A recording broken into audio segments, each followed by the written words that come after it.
Does it ever happen to you that a word is on the tip of your tongue but just won't come out? Or that someone tells you their name and seconds later you can't remember it?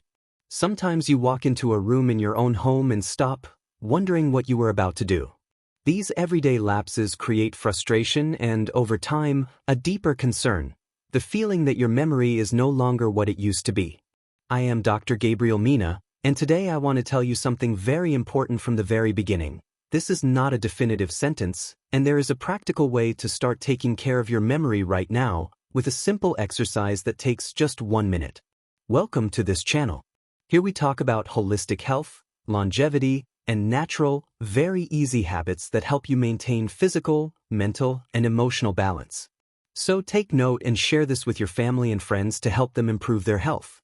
We upload new videos every day, so subscribe and activate notifications so you don't miss any updates.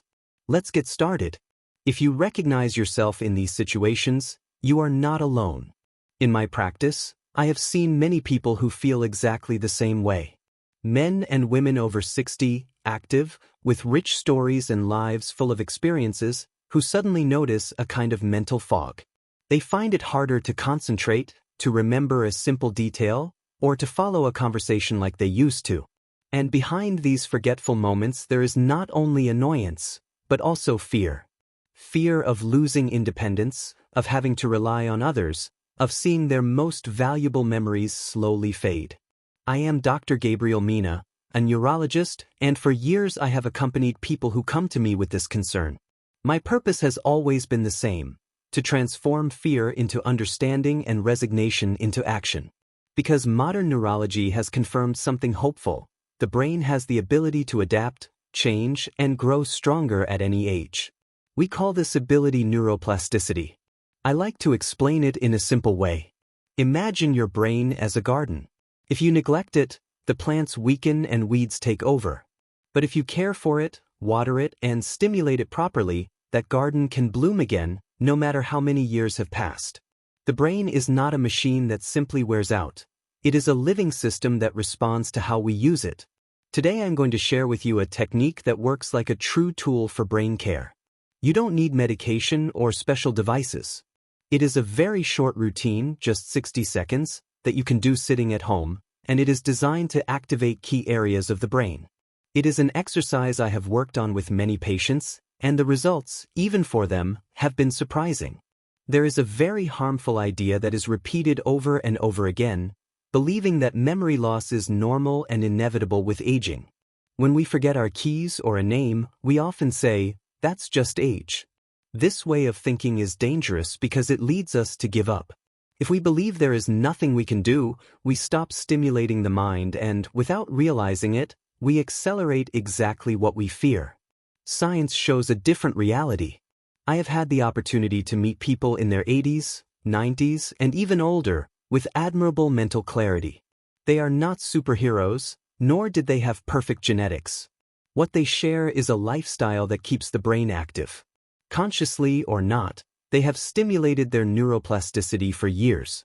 Every time you learn something new or perform a different action, you create new connections in your brain. If you repeat that stimulus, those connections grow stronger. If you don't, they weaken. The important thing to understand is that this ability does not disappear with age. It is still there, waiting to be used. Even if some pathways are less active, it is always possible to create new ones. The exercise I am going to teach you does exactly that. It is short, but designed to take the brain out of autopilot mode. It combines a simple physical movement with a small mental challenge, achieving a more powerful effect than doing just one or the other. I want to briefly tell you the story of one of my patients, because you may see yourself reflected in it. Ramon came to my office at 78 years old, accompanied by his daughter. He was a hardworking man, a lifelong carpenter, proud of what he had built with his hands and his mind. Lately, he would fall silent halfway through a sentence because he forgot what he was going to say. One day, he couldn't remember the name of his youngest grandson, and that deeply affected him. He told me, resigned, that it was just age and that there wasn't much to be done. I saw something different. I saw frustration, not lack of ability. I proposed something very simple, not believing in miracles, just giving his brain 1 minute a day. That was the beginning of a change that I will tell you more about shortly. If this topic feels close to you and you sense that this information could help you or someone you love, I invite you right now to subscribe to the channel, activate notifications, and share this video. Sometimes, just 1 minute of attention can make a big difference in someone's life. In the next section, I will explain more clearly how this type of exercise works and why it is so effective for memory even after age 60. If you feel that your memory is failing and you doubt that something so simple could help, I want you to know that this reaction is normal. Many people find it hard to believe that a brief exercise can make a real difference. When I suggested to Ramon that he dedicate just 1 minute a day to his brain for 4 weeks, he looked at me skeptically. He asked whether something so simple could really work. I explained that the brain works like a muscle. If you don't use it, it weakens. If you train it consistently, it grows stronger. He agreed more out of curiosity than conviction. I taught him the same routine that I am going to share with you today. A month later, when he returned for his appointment, I noticed the change as soon as he walked through the door. His posture was more upright, his gaze more present. His daughter, emotional, told me that days earlier his grandson had asked him about a toy the grandfather had built years ago. Ramon not only remembered the object, but also described how he chose the wood and even mentioned details that seemed forgotten, like the name of the dog they had at that time. Ramon confessed that at first he felt strange doing the movements, almost ridiculous. Even so, he persisted. After 1 week, he noticed that he woke up clearer in the mornings. After 2 weeks, he could follow an entire news story without losing the thread. And one day, spontaneously, he remembered the name of a former coworker he hadn't seen in decades. For him, it was like opening a window that had been closed for years. These kinds of changes are not magic, and they do not happen the same way for everyone, and it is important to say that clearly. But they are a concrete example of neuroplasticity in action. Now I want you to learn how to stimulate it yourself with this 60-second exercise. If you can join me and do it with me. You only need a chair and 1 minute of attention. This is not about strength, but about concentration. We are going to divide the exercise into 2 parts of 30 seconds. First, the preparation. Sit on the edge of the chair, with your back straight but relaxed. Place your feet firmly on the floor, hip-width apart, and rest your hands on your thighs. Close your eyes for a moment and take a deep breath. Inhale through your nose and exhale slowly through your mouth, releasing tension. Open your eyes and let's begin. The first part is activation and oxygenation. During these first 30 seconds, we are looking for 2 things: increasing the flow of oxygenated blood to the brain and awakening coordination. With your hands resting on your thighs, slowly raise your right arm forward until it is parallel to the floor. The left arm remains still. As you lift the arm, inhale slowly through your nose, counting to 4. Then gently lower the arm and exhale through your mouth, again counting to 4. Without stopping, repeat the same movement with your left arm. Lift while inhaling, lower while exhaling. Continue alternating arms, without rushing, with control and full attention. Focus on your breathing and the movement. This rhythm helps calm the nervous system, improves blood oxygenation, and releases tension in the neck and shoulders, facilitating better flow to the brain. Now we move on to the second part, the mental challenge, the final 30 seconds.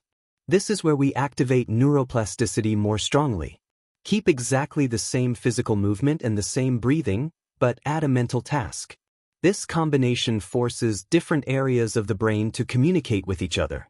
While you move your arms, begin to name, either silently or in a soft voice, items from a simple category. You can start with fruits. For example, as you lift your right arm, say the name of a fruit. As you lower it, think of the next one. Then switch arms and continue. If at any point your mind goes blank, don't worry. Breathe, keep moving, and allow the next word to come naturally. We are not looking for speed or perfection, but for keeping the brain active and attentive. In the next section, I will explain how to adapt this exercise to your daily routine, how often to do it, and what other small adjustments can help you care for your memory in a consistent and safe way. The 60-second exercise I have shown you may seem very simple, but I assure you it has a transformative power. By combining a physical movement with a mental challenge, we force the brain to activate new connections. If you do it consistently, without rushing, and with full concentration, you will be stimulating your memory and cognitive ability. Remember, this is not about speed, but about calm and control. When you begin, it is important to vary the mental challenges. Don't always stick to the same one. At first, you can use easy categories, such as fruits or animals. As you start to feel more comfortable, raise the level, choose letters, count backward, or even try naming cities or historical figures. The goal is to make your brain work actively, but without turning it into a burden. In addition, there are 3 common mistakes you should avoid. First, don't rush the movement. The objective is calm, not speed. Breathe deeply and in a controlled way. Second, consistency is essential. Doing it for 3 days and then stopping for a week doesn't work. Your brain needs that daily repetition to create new neural pathways. And third, eliminate distractions. If you do this exercise in front of the television or while talking to someone, you won't achieve the focus you need. To further enhance the results, there are a few simple tips. For example, drink a glass of water before you begin. The brain is mostly made up of water, and staying well hydrated improves its performance. Another suggestion is to smile gently before starting. It may seem simple, but this action sends a signal to your brain to release neurotransmitters that facilitate learning and improve mood. And of course, teach this exercise to someone else. Sharing what you've learned reinforces your own knowledge and also gives you a partner to stay motivated. Remember that neuroscience is within your reach. This exercise is not magic, it is applied science, something simple that anyone can do. Now I want to make you an invitation. Do this exercise for 1 week, 1 minute a day. Then come back to the comments and tell me how you felt. You may notice that you feel more alert or that you remembered something that used to slip your mind. Whatever it is, your experience can inspire others. So share your progress with all of us. I invite you to subscribe to this channel to continue receiving more tips like this. Activate notifications so you don't miss any of our videos. And don't forget to share this content with the people who need it most. Every day we upload new videos with valuable information to take care of our health, improve our habits, and stay active. Now, I want you to take a moment to reflect and thank God for the gift of life and for the opportunity to learn how to take care of your health. This minute you have just dedicated to your brain is only the beginning. Remember, the control of your health is in your hands. Let us give thanks together for this gift of life and the opportunity to keep growing. From this Dr. Gabriel Mina channel, we are very happy to contribute to your well-being by improving habits and health.